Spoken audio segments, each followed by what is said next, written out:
Bonjour, aujourd'hui une série Ernest Hemingway qu'on va démarrer avec L'adieu aux armes. C'est un roman publié pour la première fois en 1929. Il se déroule pendant la Première Guerre mondiale et explore les thèmes de l'amour, de la guerre, de la perte et du désespoir.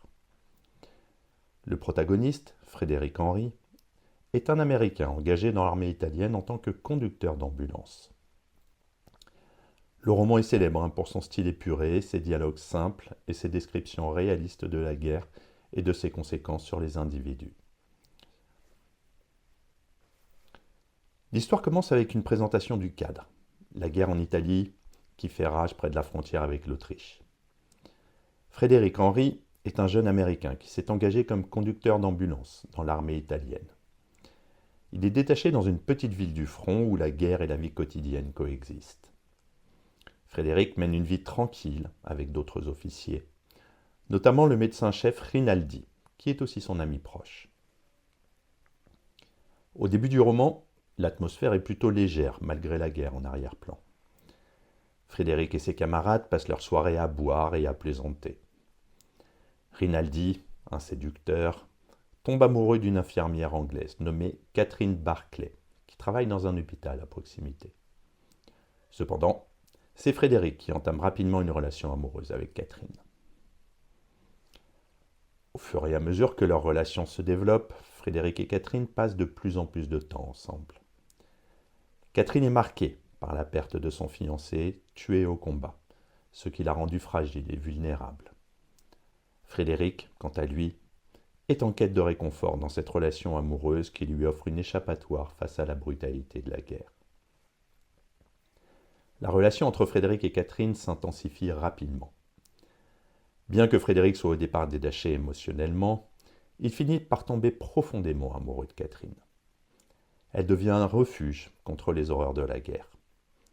Leurs moments ensemble contrastent fortement avec la violence du monde extérieur. Cependant, la guerre les rattrape bientôt.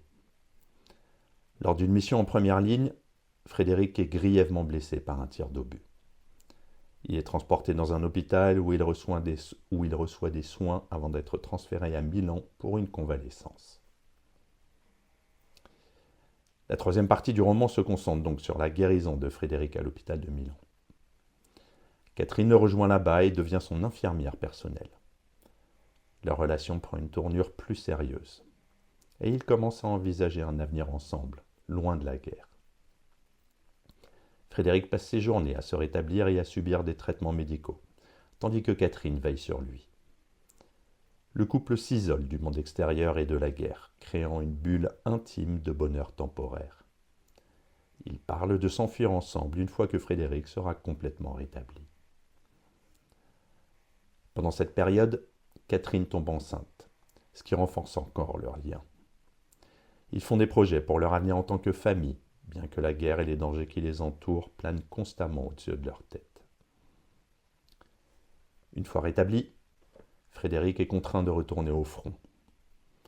La situation militaire s'est détériorée et l'armée italienne est en pleine retraite après des défaites cuisantes face aux Austro-Hongrois et aux Allemands. Frédéric, qui est dégoûté par la guerre, est plongé dans le chaos d'une armée en déroute. Lors de la retraite, Frédéric et son équipe sont pris dans la confusion. Il assiste à des scènes de désespoir et de désordre, où les soldats se battent pour leur survie et où la discipline militaire s'effondre. La situation devient critique lorsque les officiers italiens commencent à exécuter sommairement leurs propres hommes, soupçonnés de désertion.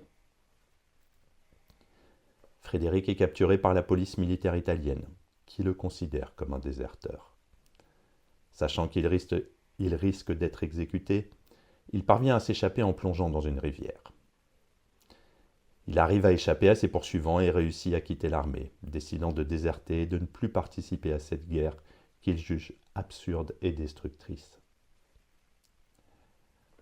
Finalement, Frédéric rejoint Catherine, qui l'attend à Stresa, S-T-R-E-S-A. Ensemble, ils décident de fuir en Suisse, où ils espèrent trouver la paix et recommencer une nouvelle vie loin de la guerre. Ils traversent la frontière en barque sous le couvert de la nuit, réussissant à échapper aux autorités italiennes. En Suisse, Frédéric et Catherine commencent une nouvelle vie dans un chalet. Ils semblent enfin hors de danger, mais leur bonheur est de courte durée. La grossesse de Catherine se complique et elle est hospitalisée. Malgré les efforts des médecins, Catherine subit un accouchement difficile.